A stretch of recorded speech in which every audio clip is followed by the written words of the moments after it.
Welcome to It's Always Sunny in... The Milky Way. I did not think that through, actually. It's What is always it sunny always in the sunny Milky in? Way. I guess it's always sunny in the Milky Way. That works. Yeah, so today we're going to be talking about the works of famed Japanese poet Kenji Miyazawa and the film/anime adaptations that his most significant work received, and the kind of biography, the anime film biography that was made about him. But before that, we've been kind of away for the last few weeks. So a ton of news about, well, a lot of people actually passed away and retired. So I guess Michael Gambon, who's probably best known for playing Dumbledore in the Harry Potter movies, unfortunately passed away at age 82. You guys Harry Potter fans or fans of the movie? He played the second Dumbledore because the first Dumbledore actually passed away, and that's why Michael Gambon replaced him. So now both passed away. Do you know what movie he replaced him? The third one. Okay, no, because I didn't see that. I only saw the first two, sadly. I've only seen the first one. The third one is the best one in my opinion, so I highly recommend it. That's what I hear. Yeah, well, I mean, they got Alfonso Cuarón to direct it, and he's like an auteur, you know? He's the guy that directed, Gravity, Roma, Children of Men.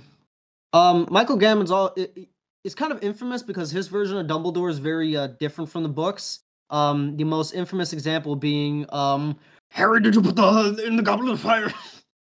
Is that the Dumbledore said calmly thing? Yeah. Yes. Yeah. Michael Gambon's interpretation of the line was to basically choke Harry and be like, "Did you put your name in the Goblet of Fire?" And it's like, oh, Jesus Christ, man. Another person in the film industry, Terrence Davies, passed away. He's best known as he's this kind of acclaimed British director. So Great Britain, I guess, taking a lot of hits today. I've unfortunately never seen any of his films, but he is very highly regarded. I've heard his name brought up before. So yeah, I don't have much to say about him, unfortunately. Keith Giffen also passed away. He is a comic book artist. He's best known for his work on Legion of the Superheroes and Justice League. But what I find most interesting is he is the creator of Lobo, Rocket Raccoon, and Jaime Reyes. And that's interesting because Rocket Raccoon and Jaime Reyes, they made movies of him this year. So it's like kind of nice that, before he passed away, he got to see arguably two of his most famous creations, get a film where they're the main character of. Because I don't know if you guys have seen Guardians of the Galaxy 3, but Star-Lord isn't the main character of that movie. It's Rocket. Like, the whole movie's about Rocket. And the Blue Beetle is about Jaime Reyes, his version of Blue Beetle, because there's actually technically 3 Blue Beetles, but Jaime Reyes, his version, is the one that got turned into movie. And I do believe Lobo is reported to be in James Gunn's Superman movie. I'm not sure if that's accurate, but he is like a very famous Superman villain. I know he was in the Krypton TV show. But yeah. You guys ever see the Justice League cartoon growing up? No. I think I caught a couple episodes here and there. Do you remember the episode where there was this biker dude? This space biker dude? No, I don't think so. Oh, okay. Lobo's basically a like a Hell's Angel, like biker, but whatchamacallit, yeah, he's basically just a Hell's Angel biker, but in space. And I guess the last actor-related news is Michael Caine retired. Michael Caine retired. Yeah, pretty famous actor. He's probably nowadays he's best known for being in like basically every Christopher Nolan movie. But he also starred in a lot of like British classics, Italian Job, The Man Who Would Be King. Last movie I saw him in was this whatchamacallit Sherlock Holmes parody, where like of the movies you guys have probably seen him in, besides the Christopher Nolan movies, he's Scrooge in Muppet Christmas Carol. That I knew. Yeah. He also plays Austin Powers' dad Hmm. in Goldmember. Yeah, he's also in Children of Men, since, we mentioned Alfonso Cuarón earlier. Huge fucking career. He's like, what, 90-something? 90. Just 90 flat. Yeah. Born in 1933. I guess the last movie that he is in came out earlier this month. In the UK, it's called The Great Escaper. Anyway, I guess now we're just gonna talk about entertainment stuff. So why don't you guys, talk about your stuff because I've been talking enough for now. Because the next two things I want to talk about are anime, and since our main thing is anime, I'll My just name transition is over. Patrick. Yes, your name is Patrick. We never introduced ourselves this episode. That's why I'm confused. Oh, You just Eh, started. all You the just viewers started, know. and you just kind of ran with it. And I'm like, did I tell him that we never actually? Whatever. whatever. Fine. All of our Fine. viewers know who we are. Fine. They can My recognize name who it It's is. not like this is my- someone's first episode. Yeah, who's? My name is I mean, irrelevant. This might be someone's first episode actually, because I feel like it'd be more likely that the weird stuff we talk about is the ones that people click on more, because like people are like, oh, who is Kenji Miyazawa, and then they click. I don't know. That's my We'll logic see. for choosing movies. Like, has anybody heard of this movie? Does anybody remember this movie? Are there any videos of it on YouTube? No? Because like All I right, I'm real guarantee, estate. I don't think there's many YouTube videos about Spring and Chaos, so I'm pretty sure we will be like probably on the first page if like someone searches it up on YouTube. Aside Maybe from I've the looked- actual movie itself. I That's don't on know. YouTube. Yeah, that's how I saw it. Oh, Oh yeah, that's how I saw it too. how'd you see But that on okay. Galactic Railroad? YouTube. Those are both on YouTube. Yes, Okay, they're I did both not know on that. YouTube. We're free. I did not know that. Don't For tell now. anybody. I mean, I don't think they mind. Like it's. Probably not, but anyway. I mean, Spring and my- Chaos was like a TV special. It wasn't even like it's not even something they sell DVDs of. So my thing. I Yeah. will keep this very short, but I don't know if I ever told you guys. I am a big fan of Taylor Swift. I found out about this like a couple days ago. I knew about Did you this know that? because you frequently play her music anytime I drive with you. I confess I am a Swiftie. And I bring this up because her movie, the Eras Tour, is in a limited release this month. And you bet your butt I saw it opening weekend. Not opening day, but I did see it opening weekend. And I've never seen Taylor Swift in concert before because that is not something in my budget ever. At least not yet. So this was a way for me to experience the atmosphere of a Taylor Swift concert. And wow. It was an absolute spectacle. It was amazing. The audience was so energetic. Like, even though it was a movie, even though you're in a movie theater, the audience still treats it like a concert. There are people standing and singing. There are people, waving glow sticks and their phones and stuff.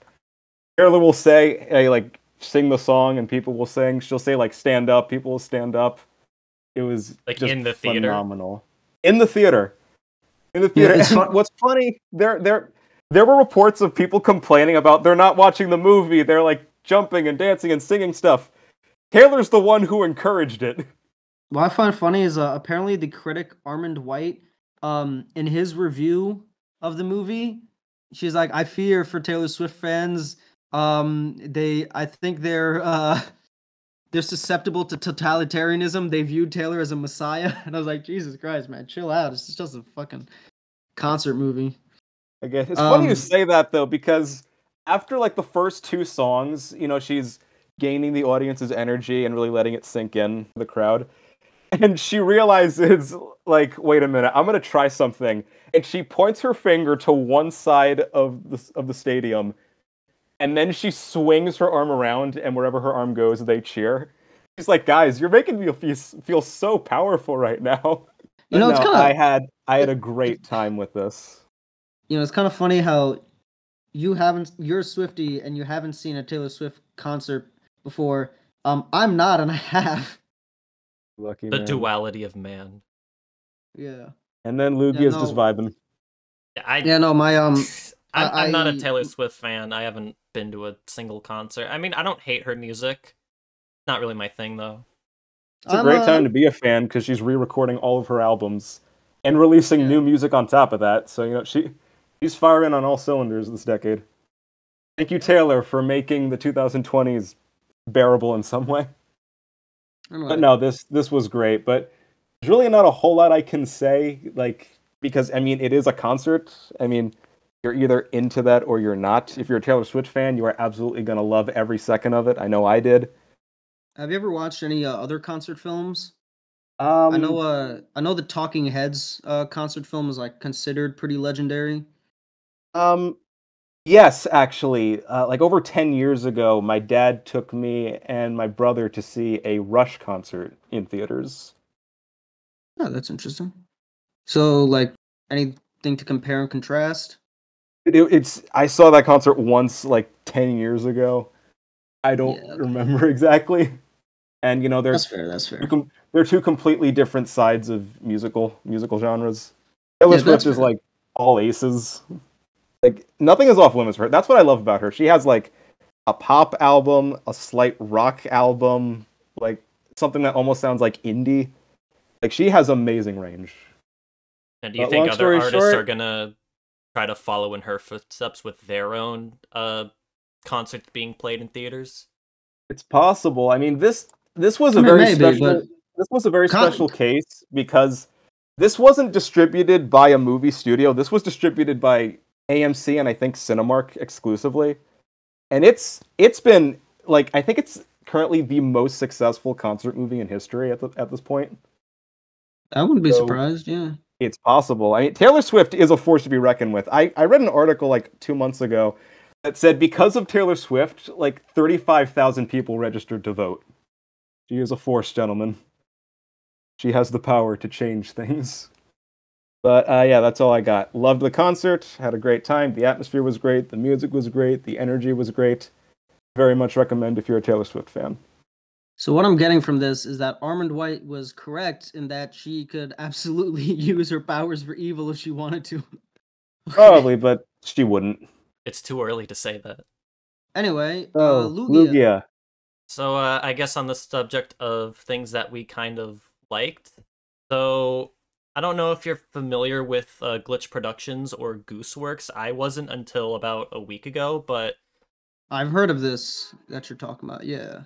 so they released a Go on. pilot for a series called The Amazing Digital Circus, and at the time of this recording, it has reached like 15 million views already. I've seen it for myself, and honestly, I really liked it. Like, it wasn't perfect or anything. Like, there's a couple works to go around, but for the most part, I thought the writing was great. I thought the animation for an indie studio was top notch.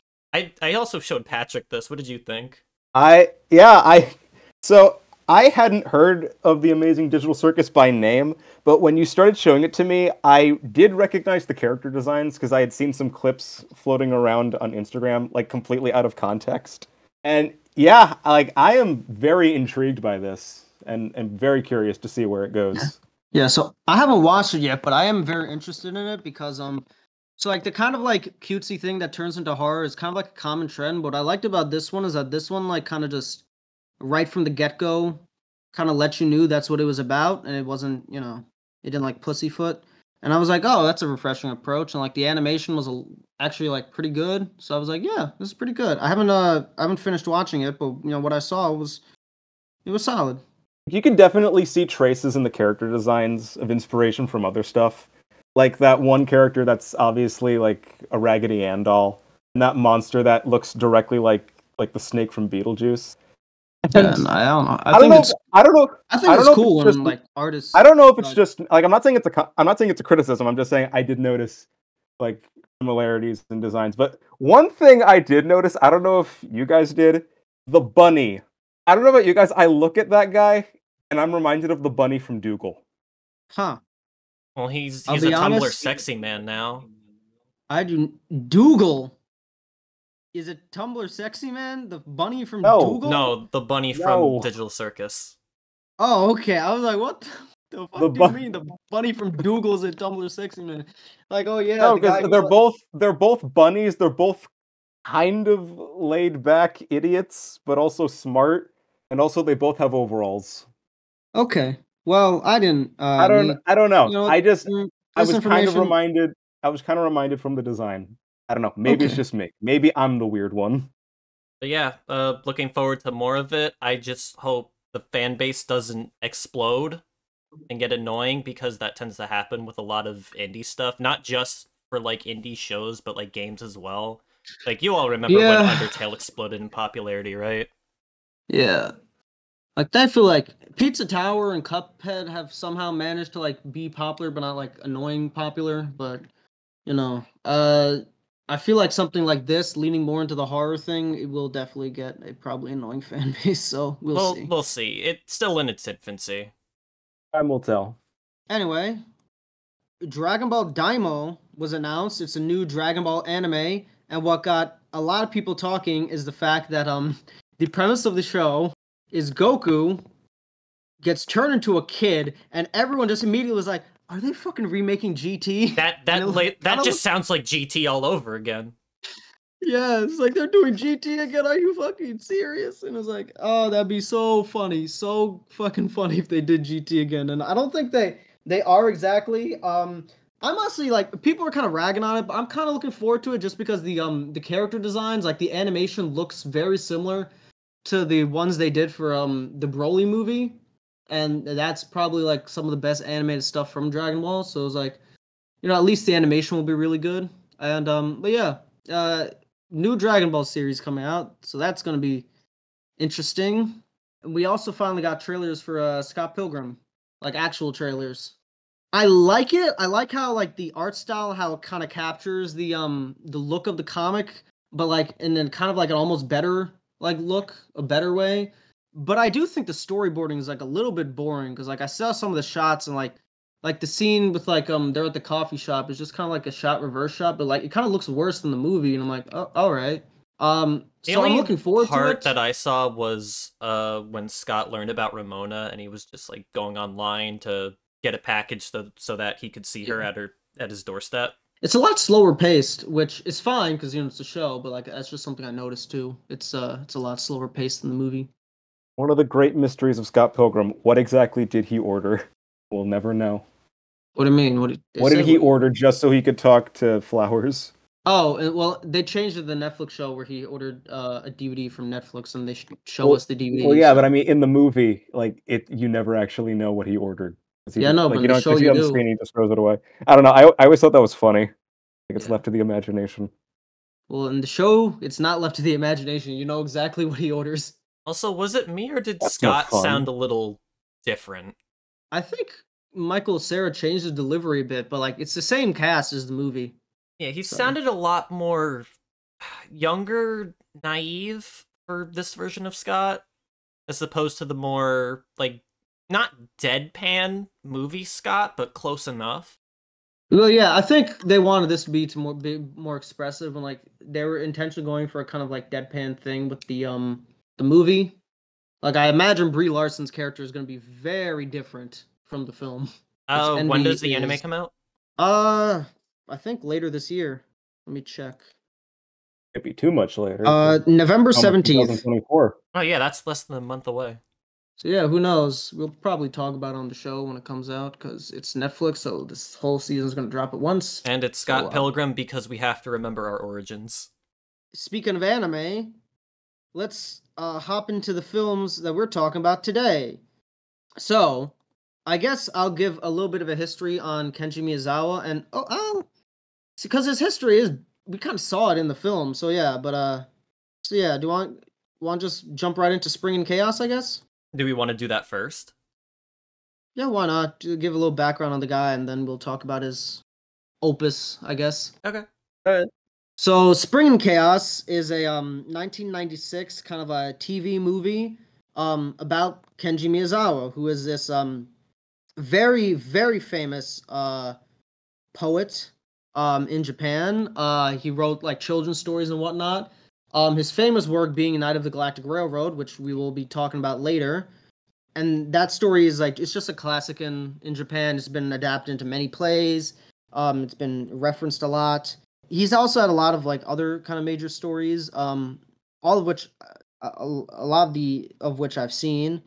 So Spring Chaos basically just kind of goes through his life, the different periods of his life. When he worked, when he was kind of a student with his dad, and then how he wanted to be a writer, him becoming a teacher, his relationships, and it kind of just like bounces around just to kind of give.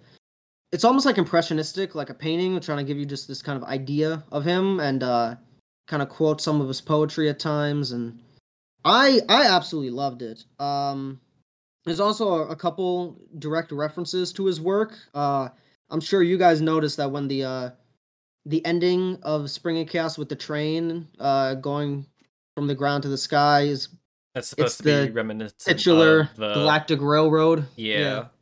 The obviously, you see him grappling with his sister's death in the movie, and Nine Galactic Railroad was kind of inspired with of him kind of dealing with the emotions of trying to deal with his sister's passing. As you can see in the movie, he was very close to his sister. So I guess what did you guys think of the film Spring and I thought it was Chaos? pretty good. Was striking to me was just like the direction. Like I love like the way the shots are composed and like how it's edited.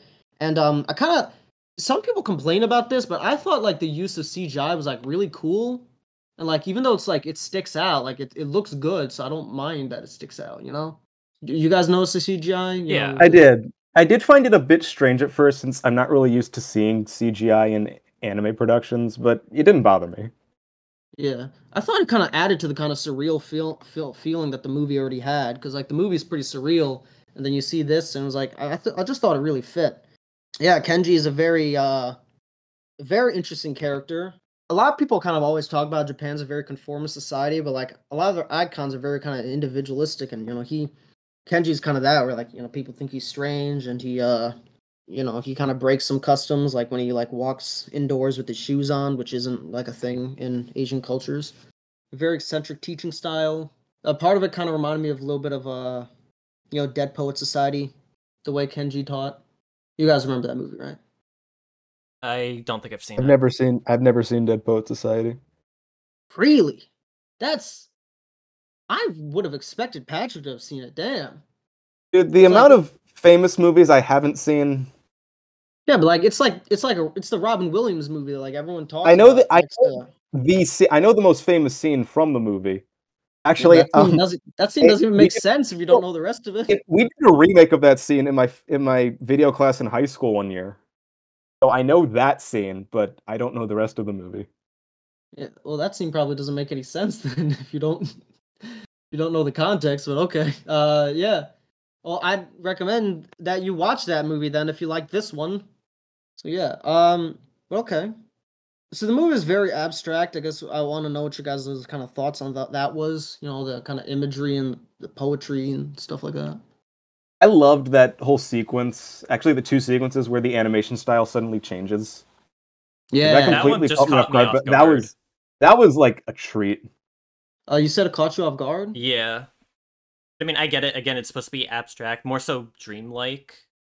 I saw this I don't know. after watching Night of the Galactic Railroad, so I think my opinion on this movie might be very different. Why? Yeah, I too saw Night on the Galactic Railroad first. Because it more so seemed like an extension of that movie to me, even though it's supposed to be a biography. I mean, it very much is trying to be an extension of that because if you notice, both of them, have the cat animation thing, and that was and I did specifically ask you guys to watch Night on the Galactic Railroad first because this was meant to be kind of an extension of that. This kind of made Okay, good. So I'm under the doing it right assumption. then. Look, let me ask, like, did you like Spring and Chaos? I did.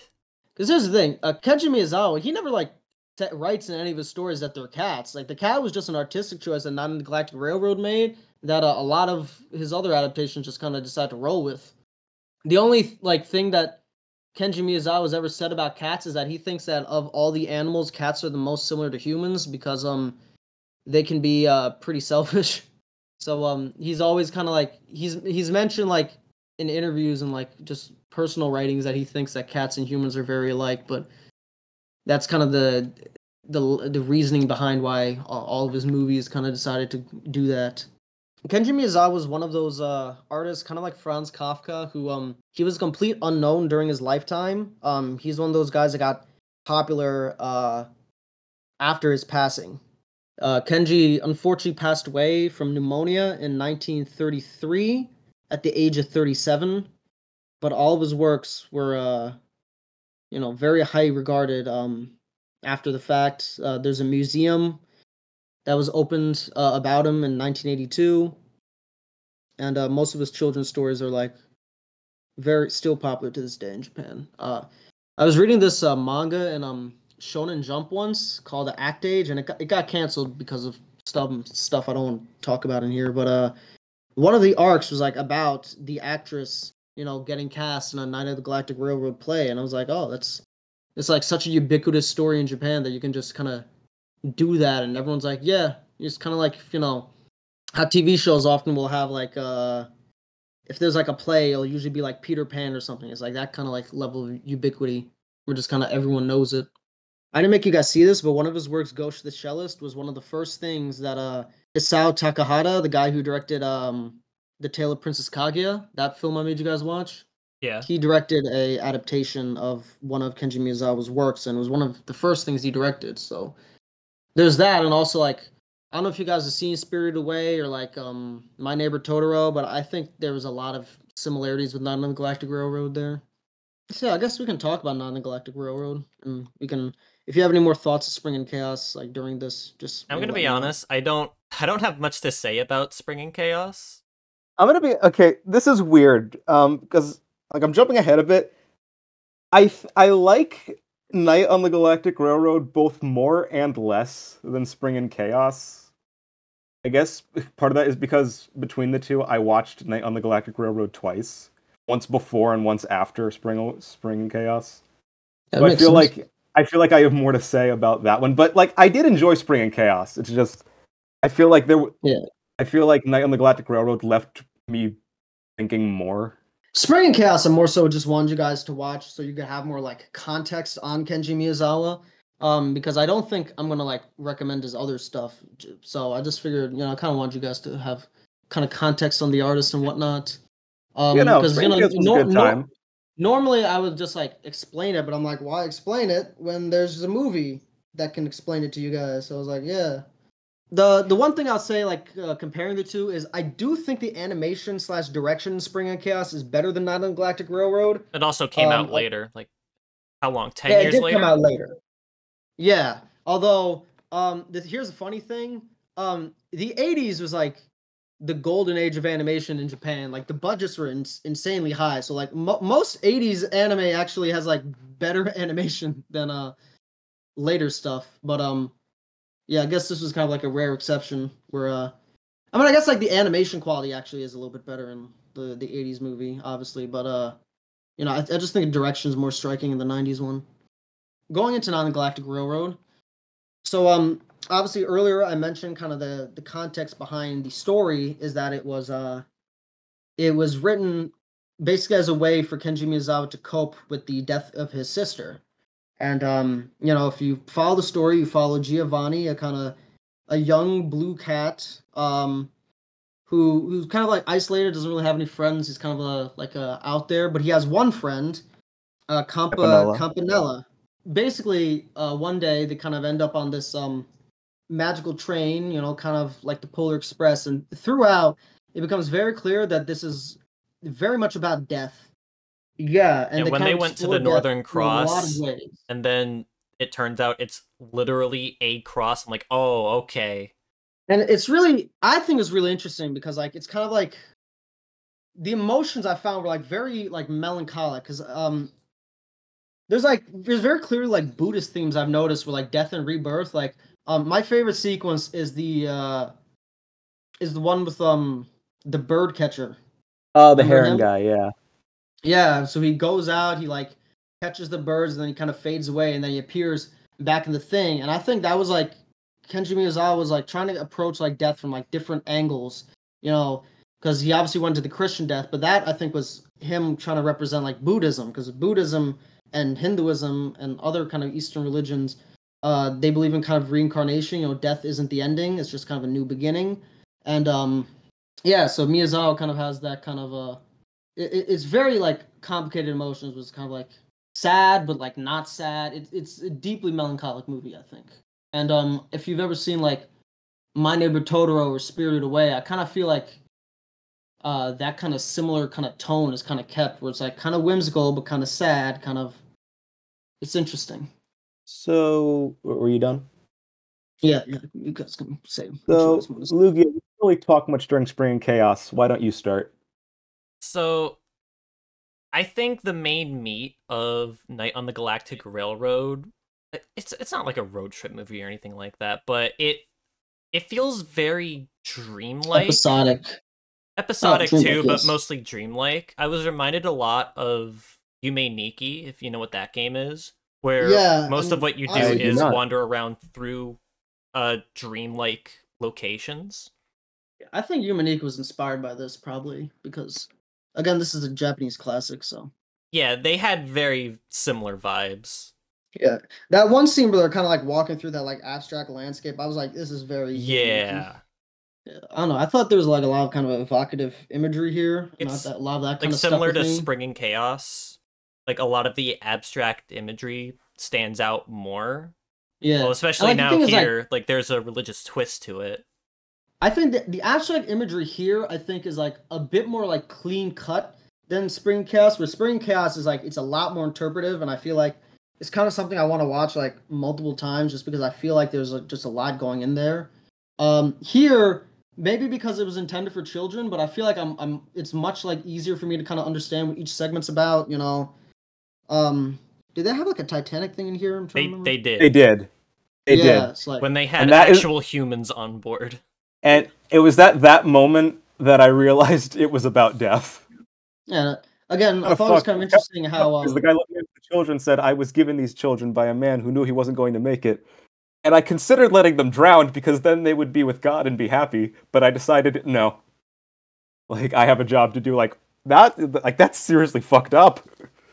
I mean, he ultimately made the right decision, but still, he did make the right decision. But the fact he contemplated, do I let these kids drown because like there's a happy place on the other end? Like Jesus. I mean, they do stop at heaven either way.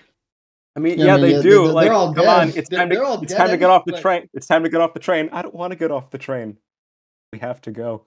Honestly, the fact that this is a children's story is like, man, this is like a heavy ass shit. Like, this is it's weird because for Japan.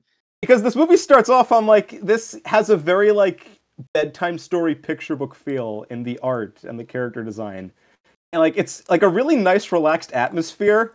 But as it goes on, you start to realize more and more of the implications of what they're trying to say and the people on the train and where they're going, and it just ironically it hits you like, oh. This is and then dark. The ending too with Campanella. Like, good lord. Yeah, I do think that this is kind of like a good way of like kind of introducing the idea of death to kids and kind of like helping them rationalize it. And I do like how it kind of like approaches it from like different angles, because again, they got like the Christian heaven stuff, but also the Buddhism themes, and like it gets kind of nihilistic at times, but also gets kind of like hopeful, and this I don't know. I really like the kind of just a pendulum. I don't know what that meant, but it was a cool visual. I said I simultaneously like this more and less than Spring and Chaos. Allow me to try to elaborate. So here's the thing. When I first saw this movie, I thought it was okay. But then I watched it again after Spring and Chaos, just to give it another shot. And I'll say it really grew with me the second time around. Like I said, I loved the atmosphere and the art. And the score especially, my god, that score is fantastic. Oh, the scores. So Jesus I feel like Night on the Galactic Railroad has more standout highs, but there were also a few things that kind of bothered me. Like to start off, one thing I'm going to be completely honest. This movie took a while for me to really get into it. Like what? When you rewatched it though, so I did rewatch it. Yes. On the second watch, was it easier for you to get into it? On the second, I'll say that like the first half, up until we get on the train, like I get the point is it's supposed to be slow paced, but at the same time, there were several instances where I'm like I get it. Can we kind of move on? Yeah, they don't get on the train until about half an hour in.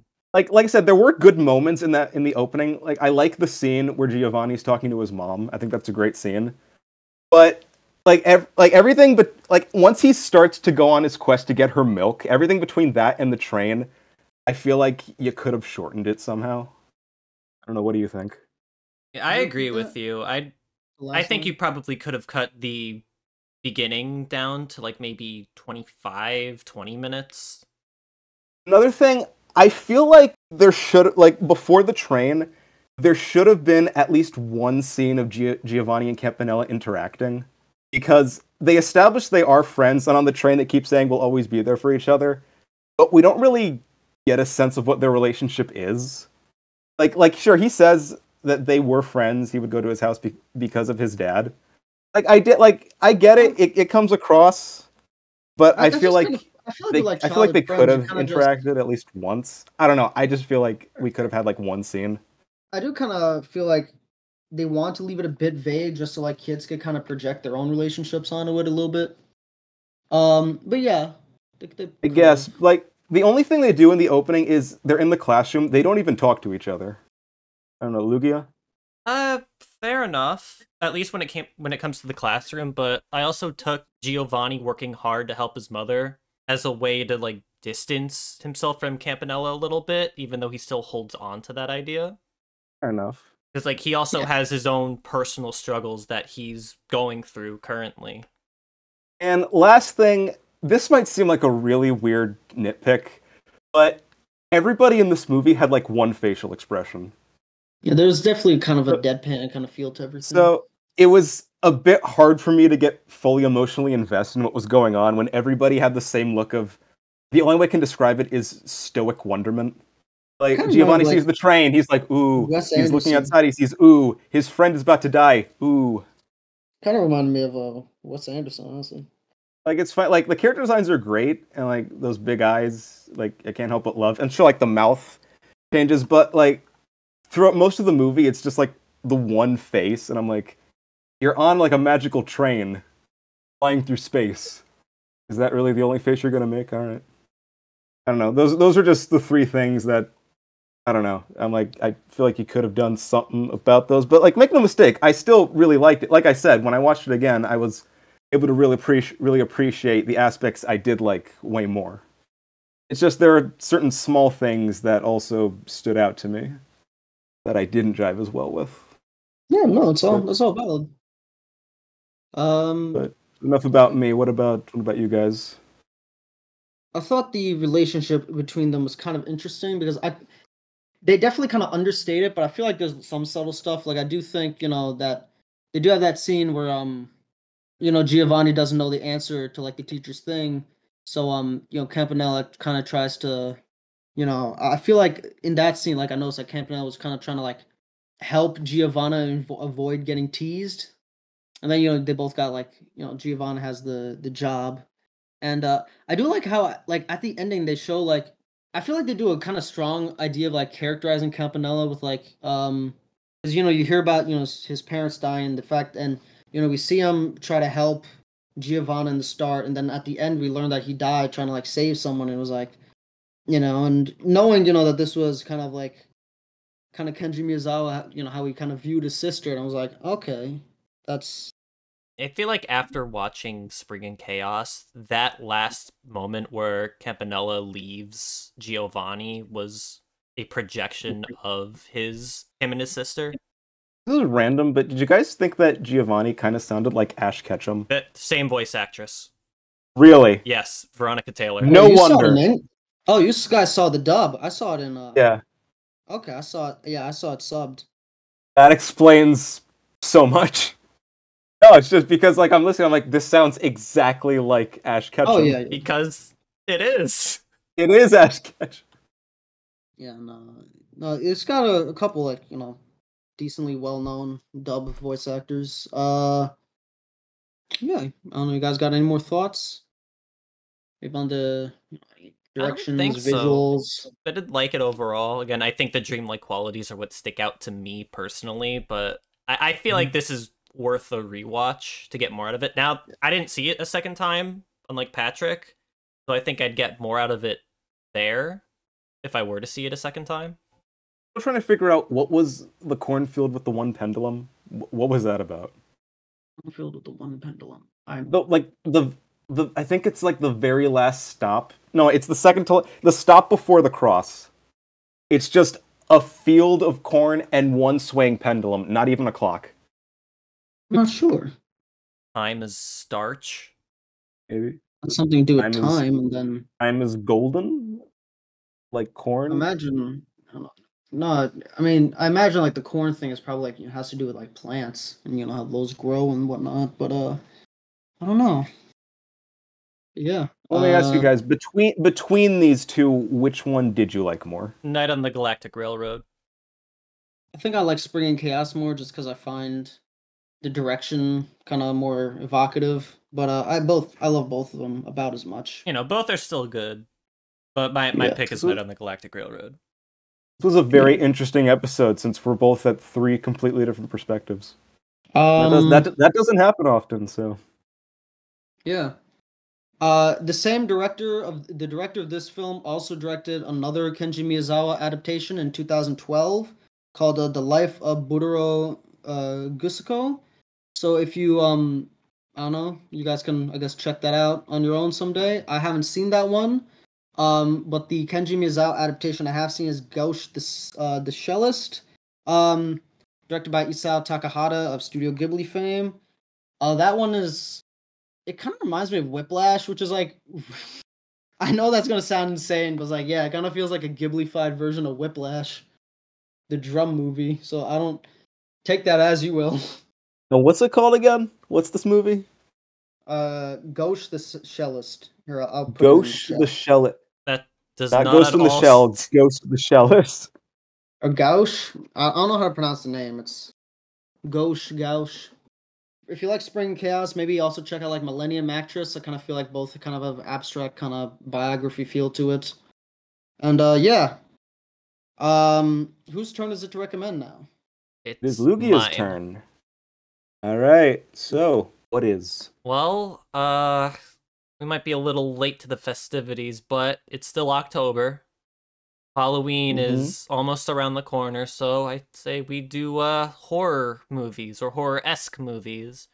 So I've been thinking a couple things. And they both have to deal with returning directors. So we could either go back to Wes Craven with Scream 2, or go back to Edgar Wright with Shaun of the Dead. Shaun of the Dead is my vote. A part of me is curious about Scream 2 just because it's been so long since we talked about the first one. Is that your final answer? When was the last time we talked about an Edgar Wright movie, though? Baby Driver, I think. Here's the thing. We've talked about 2 Edgar Wright movies and 1 Wes Craven film. Yeah, I guess, but I feel like... my vote is Scream 2, but ultimately, Lugia, because it's like a sequel... See, I've seen both of these movies, and like Scream 2, it's very much a sequel. And like Shaun of the Dead, I feel is like very different. Well, I don't know. It's a tiebreaker right now, so Lugia, it's ultimately your call. All right, so I think my recent experiences are gonna kick in because I saw Shaun of the Dead very recently, so I'm gonna go Scream 2. All right. Well, we could do it another day. Yeah, that's fine. These days. I'll probably recommend it one day. Yeah, cool. Wes Craven. I think it's funny that we're probably we're going through the Scream movies, even though like, no, it's just because he's like a very famous like horror director. It's like, oh, it's kind of funny we're doing Scream and not like Nightmare on Elm Street or something like that. We go through all the Scream movies. Yeah. All right, Scream 2. When did we see Scream 1? That was like a couple years ago. 1. That was season 1. Yeah, that was like summer. August 24th. We didn't even see that. That was spooky season. Scream was episode 22. Yeah. Nearly 100 episodes ago.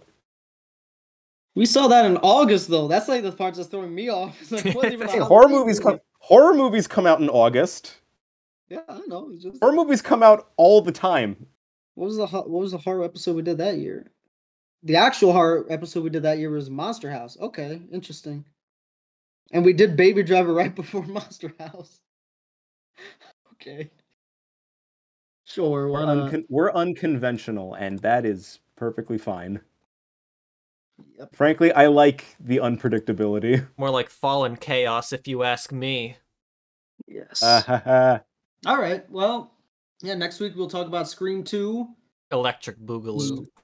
Yes. Scream, or 2 Cream, or I don't know. There is no fun variation on this one. It'll probably be 2 Cream. Actually, no, doesn't Scream 5 also have like a really weird logo? Scream 5 is just called Scream for some reason, even though like 5 Cream would have been My point still stands. That's kind of dumb.